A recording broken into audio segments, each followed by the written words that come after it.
శ్లోకం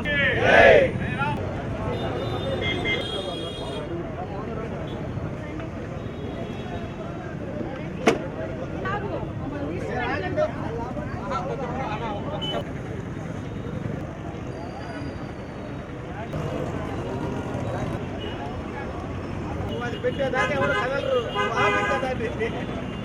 పెట్టేదాన్ని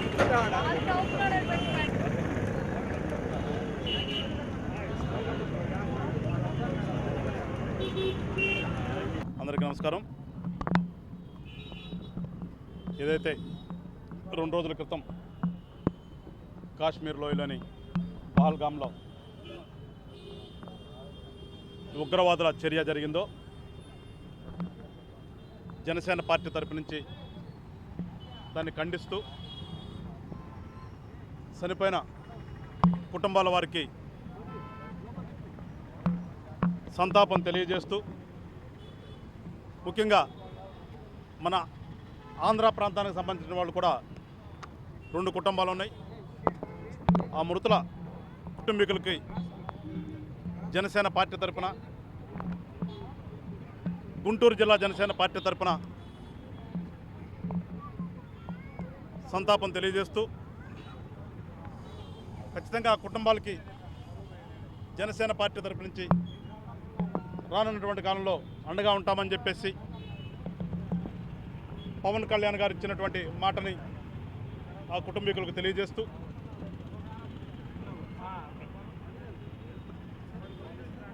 భారతదేశం నా మాతృభూమి, భారతీయులందరూ నా సహోదరులని చిన్నప్పుడు చదువుకున్నటువంటి ప్రతిజ్ఞ గుర్తొస్తుంది.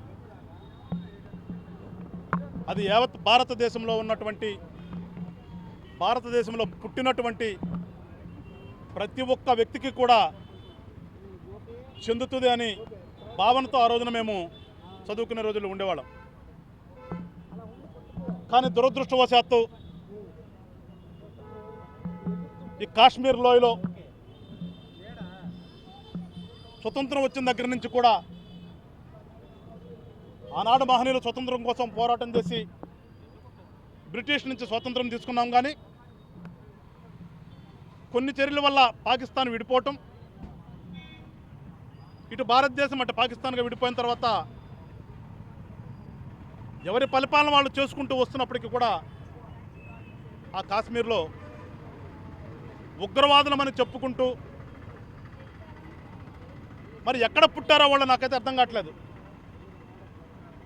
భారతదేశంలో పుట్టారా, అటు పాకిస్తాన్ నుంచి వచ్చారా? లేదు అంటే నేను ఎందా చెప్పినట్లుగా భారతీయులందరూ నా సహోదరులను చదువుకున్నటువంటి పాఠ్యాంశంలో భిన్నంగా వీళ్ళు ప్రవర్తిస్తున్నారంటే అసలు వీళ్ళు నిజంగా ప్రకృతి సిద్ధంగా, ప్రకృతి పరంగా ఏదైతే పుట్టడం అనేది తెలుసు అందరికి కూడా, దానికన్నా భిన్నంగా వ్యతిరేకంగా పుట్టిన వాళ్ళ వీళ్ళందరూ కూడా అని తలంతాల్సి వస్తుంది. ఏంటి మీ సునకానందం? దేనికోసం ఈ దుశ్చర్యలు? ఒక మనిషి పుట్టడము చనిపోవటం అనేది మనకు దేవుడిచ్చిన వరం అనుకుంటాం. కానీ దేనికోసం మీరు అక్కడ చేస్తున్నారనేది కూడా తెలియకుండా ఏదైనా ఒకటి చేసామంటే దానికి ఒక అర్థం ఉండాలి, పరమార్థం ఉండాలి. ఎవడైనా ఒక మనిషి చంపాడంటే దానికి అతని మీద ఏదో కోపం ఉంటే అతను ఏమైనా అన్యాయం చేస్తే చంపుతారని చూస్తాం. కానీ నిన్న చనిపోయినటువంటి 26 కూడా వాళ్ళు అక్కడ ప్రకృతిని ఆస్వాదిద్దాం, మన దేశంలో పుట్టాం, మన దేశంలో ఉన్నటువంటి అన్ని ప్రాంతాలని చూడాలి, మరీ ముఖ్యంగా కాశ్మీర్ అనేది ఒక పర్యాటక ప్రాంతం, అక్కడ చూద్దామని పాపం వాళ్ళు ఎంతెంతో దూరం నుంచి అక్కడ పోతే వాళ్ళు ఆనందంగా క్షణాలను గడుపుతున్నటువంటి ఆ క్షణాల్లో ఒక్కసారిగా వాళ్ళ మీద పడి అలా మరి ఏంటంటే ఆశ్చర్యం వేస్తుంది. మీడియాలో వస్తున్న కథనాలను బట్టి మేము జనసేన పార్టీ నుంచి మాట్లాడుతున్నాను. వాళ్ళని కులాలు మతాలు అడిగి వాళ్ళ యొక్క ఐడెంటిటీని చూసి చంపారని చెప్పేసి అంటున్నారు. మరి అదే కనుక నిజమైతే ఎవరైతే ఈ దాడిలో పాల్గొన్నారో, ఎవరైతే క్లెయిమ్ చేసుకుంటున్నారో, అరే మీరు నిజంగా మీ వాళ్ళకే పుట్టారా అన్నంత కోపం వస్తుంది మాకు. ఎట్లా పుట్టారా బాబు మీరు? ఒక పక్కన భారతదేశంలో భాగంలో ఉంటూ మీరు భారతదేశం పండించినటువంటి పంట తింటూ భారతదేశంలో విలాసవంతమైన జీవితాలు గడుపుతూ మీరు ఐడెంటిటీ కార్డులు ఎత్తికి చంపారంటే మీరు నిజంగా మీరు మనుషు జన్మెత్తారా, వేరే రకంగా పుట్టారా? భారతదేశం ఎప్పుడూ కూడా శాంతి కాముకంగా ఉంటుంది. భారతదేశం ఈ ప్రపంచంలో శాంతి కోరే దేశం ఏదో అంటే ప్రపంచవ్యాప్తంగా భారతదేశం ముందు చెప్తాం. కానీ ఇవాళ అనిపిస్తుంది మాకు శాంతే కాదు, సెంట్రల్ గవర్నమెంట్లో ఉన్న పెద్దలందరినీ కూడా కోరుతున్నాం, శాంతి శాంతి అని కూర్చుంటే మనం వీళ్ళు చేస్తున్నటువంటి దుర్మార్గాలను చూస్తున్నాం. మేము ఇవాళ శాంతి కోరుకోవట్లా, శాంతితో పాటు రివెంజ్ కూడా కోరుకుంటున్నాం. ఇవాళ మేము ఎవరైతే ఈ దాడిలో పాల్గొన్నారో వాళ్ళతో పాటు వాళ్ళ వెనకున్నటువంటి బీజాలన్నింటినీ కూడా మీరు ఖచ్చితంగా రివెంజ్ పాలిటిక్స్గా రివెంజ్ అంటే వాళ్ళని ఇదంటారు, దానికి డిఫరెంట్ థియరీ ఉంది, పన్నుకు పన్ను కన్ను కన్ను అని. ఖచ్చితంగా వాళ్ళందరం చంపవలసిందే. ఒకంతకు బాధేస్తుంది. ప్రజాస్వామ్యంలో ఉంటూ ప్రజాస్వామ్యయుక్తంగా రాజకీయాల్లో తిరుగుతున్నటువంటి మాకు బాధ అనిపిస్తుంది ఈ మాట అంటానికి. కానీ దానికి ఫుల్ స్టాప్ పెట్టాలంటే అవతల వాడికి కూడా భయం ఉండాలి. ఆ భయం ఉండాలంటే ఖచ్చితంగా వాడిని ఎన్కౌంటర్ చేయాల్సిందే. అప్పుడే ఈ దేశంలో శాంతి ఉంటుంది. తప్పితే మనం శాంతి శాంతి శాంతి అనుకుంటూ ఇలాంటి వాళ్ళందరినీ కూడా వదిలిపెట్టేస్తే ఖచ్చితంగా ఉండదని చెప్పేసి నా యొక్క భావన. దేశం యావత్తూ కూడా ఇవాళ మీరు తీసుకునే నిర్ణయానికి కట్టుబడి ఉంటాం. కేంద్ర ప్రభుత్వం ఏదైతే ప్రజల కోసం చేస్తుందో ఆ ప్రజల కోసం మీరు తీసుకునే నిర్ణయాల వెనుక యావత్ భారతదేశం కూడా ఉంటుంది. కనుక కేంద్ర ప్రభుత్వంలో ఉన్న పెద్దలందరూ కూడా మీరు ప్రజలను రక్షించవలసిన స్థానంలో ఉన్నారు. కనుక మీరందరూ కూడా ఆ దిశగా అడుగులు వేయండి. దేశమంతా కూడా మీకు జేజేలు పలుకుతుంది. ఎక్కడా కూడా దీంట్లో మతాల ప్రస్తావన కానీ కులాల ప్రస్తావన కానీ లేదు. అందరము ఒకటే అనుకుంటున్నాం, బాయి బాయి అని చెప్పేసి స్లోగన్స్ కాదు. ఇక్కడ ఎప్పుడైతే భారతదేశంలో ఉన్నటువంటి పౌరులందరూ సహోదరులని చెప్పేసి అంటున్నామో ఖచ్చితంగా ఆ విధంగా ఉండాలి. దానికి వ్యతిరేకంగా ప్రవర్తించిన వాళ్ళు ఎవరైతే ఉన్నారో వాళ్ళని ఖచ్చితంగా ఎలిమినేట్ చేస్తేనే ఈ దేశంలో శాంతి ఉంటుంది. కనుక ఆ దిశగా వెళ్ళాలని చెప్పేసి కోరుకుంటూ మరొక్కసారి జనసేన పార్టీ తరఫున ఇక్కడ మా జనసేన నాయకుడు నేనేదో ఇంతవరకేనని చెప్పి గిరిగీసుకుని కూర్చున్న నాయకుడు కాదు. ఇవాళ దేశవ్యాప్తంగా ఉన్నటువంటి ఇష్యూని ప్రాంతీయ పార్టీ అయినప్పటికీ కూడా దేశం నాకు మొదట, ఈ దేశంలో పుట్టాను, ఈ దేశంలో భాగమే మా రాష్ట్రం, ఆ రాష్ట్రంలో భాగమే మా గుంటూరు జిల్లా అనే విధంగా ఇవాళ మా అందరికీ కూడా దిశానిర్దేశం చేసి ఇవాళ ఆ కడుపుమైనటువంటి కుటుంబాలందరికీ కూడా సంతాపం తెలియజేయటమే కాకుండా భారతదేశం వెనక ఉండాలి మీరందరని చెప్పించినటువంటి పిలుపు మేరకు నిజంగా పవన్ కళ్యాణ్ గారికి కూడా మనస్ఫూర్తిగా గుంటూరు జిల్లా జనసేన పార్టీ తరపు నుంచి ధన్యవాదాలు తెలుపుకుంటూ, ఎందుకంటే ఆయన యొక్క భావజాలం దేశం నాది అనేటటువంటి భావజాలం ఏదైతే ఉందో అది కొంతమంది నాయకులకి వస్తుంది. ప్రాంతీయ పార్టీ పెట్టాం కంటే ప్రాంతీయతత్వంగా ఆలోచించేటటువంటి వ్యక్తి కాదైనా, నేషనల్ వైడ్గా ఆలోచించేటువంటి వ్యక్తి. కాబట్టి ఆయన ఉన్నటువంటి పార్టీలో మేము ముందుకు గర్విస్తూ ఒక పక్కన జరిగినటువంటి ఇన్సిడెంట్కి బాధపడుతూ మరొక్కసారి కేంద్ర ప్రభుత్వాన్ని కోరుతున్నాం, మీరు వీటిని అరికట్టే విధంగా చర్యలు తీసుకోండి. దానికి యావత్ భారతదేశం మేము అనుకుంటుందని తెలియజేస్తూ మరొక్కసారి చనిపోయిన కుటుంబాలందరికీ కూడా జనసేన పార్టీ తరపు నుంచి నివాళులర్పిస్తూ వాళ్ళకి సంతాపం తెలియజేస్తూ వాళ్ళందరికీ కూడా ఖచ్చితంగా దేశం అండగా ఉంటుందని చెప్పేసి ధైర్యం చెప్తూ తెలుసుకుంటాను. జై హింద్, భారత్ మాతాకి. ఈ రోజున దేశవ్యాప్తంగా కూడా టెర్రరిస్టుల యొక్క దుశ్చర్యని ఖండిస్తూ ఉన్నాయి. అందున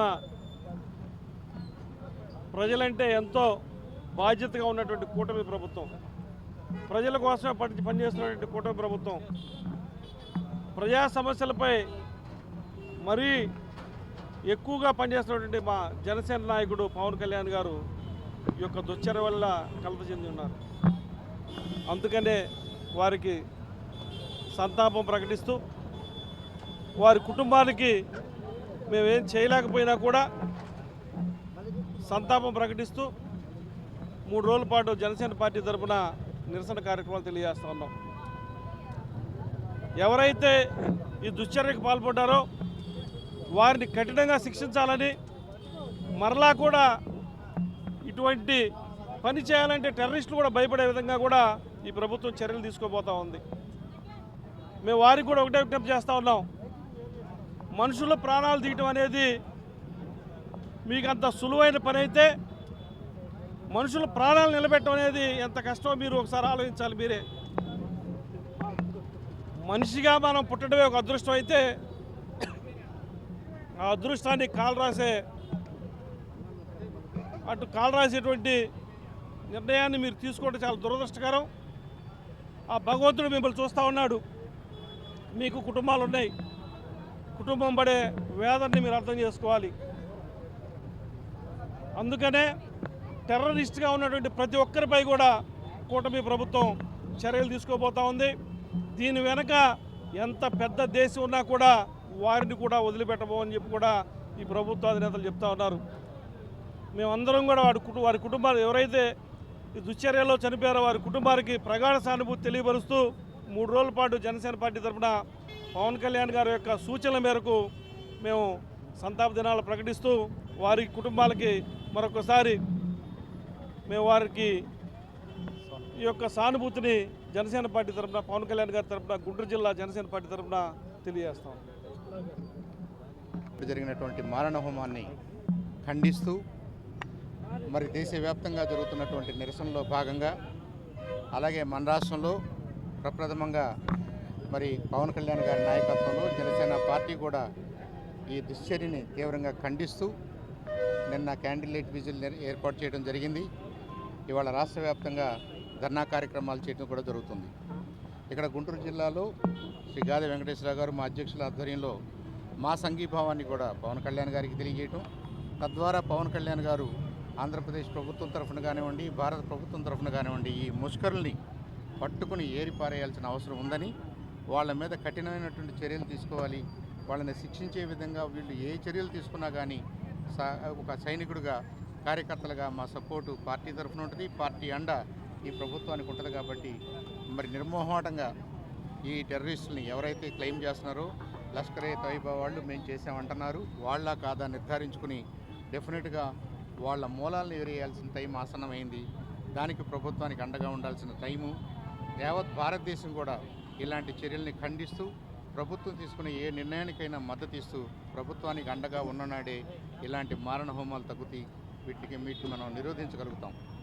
ఇక్కడ బాధాకరమైన విషయం ఏంటంటే 370 ఆర్టికల్ని తీసేసిన తర్వాత జమ్మూ కాశ్మీర్ ప్రాంతం కూడా ఒక స్వచ్ఛందంగా ఒక రాష్ట్రంగా అభివృద్ధి చెందుతుంది. అది మనం గమనిస్తున్నాం. ఈ అభివృద్ధి నచ్చని వాళ్ళు ఎవరు, ఎలాంటి వాళ్ళకి అభివృద్ధి నచ్చట్లేదు, అక్కడున్న ప్రజలకు మంచి జరగటం అని ఇష్టం లేని ఒక అల్లరి మోక, ఒక టెర్రరిస్ట్ మోక అటు జమ్మూ కాశ్మీర్ని నాశనం చేయాలని, భారతదేశంలో శాంతి భద్రతలకి విఘాతం కలిగించాలని, భారతదేశం అభివృద్ధిని అడ్డుకోవాలని చెప్పేసి ఏదైతే కుట్ర చేస్తుందో ఆ కుట్రను మనం విచ్ఛిన్నం చేయాల్సిన టైం ఆసనమైంది. కాబట్టి కేంద్ర ప్రభుత్వం కానీ రాష్ట్ర ప్రభుత్వాలు కానీ కలిసి ఆలోచించి వీటిని మీద కఠినమైన నిర్ణయాలు తీసుకోవాలని చెప్పేసి జనసేన పార్టీ కార్యకర్తలుగా మేమందరం కూడా కోరుకుంటున్నాం. మా నాయకుడు ఎలాంటి యాక్షన్స్ తీసుకున్నా, ఈ విషయంలో ఎలాంటి నిర్ణయాలు తీసుకున్నా మా అందరి సపోర్టు మా పార్టీ తరఫున ఈ ప్రభుత్వానికి ఉంటుందని చెప్పేసి కూడా తెలియజేస్తూ మరొక్కసారి మృతుల కుటుంబానికి జనసేన పార్టీ గుంటూరు తరఫున ప్రగాఢ సానుభూతిని తెలియజేస్తూ, ఎవరైతే ఇబ్బంది పడుతున్నారో ఇంకా హాస్పిటల్లో కొంతమంది ఉన్నారని తెలుస్తుంది శ్రీనగర్లో, వాళ్ళు కూడా త్వరగా కోలుకోవాలని కోరుకుంటూ చనిపోయిన వారందరికీ వారి ఆత్మకి శాంతి చేకూరాలని చెప్పేసి భగవంతుని ప్రార్థిస్తూ కేంద్ర ప్రభుత్వం యాక్షన్లోకి దిగాలని మాత్రం గట్టిగా కోరుకుంటున్నాం. Thank you.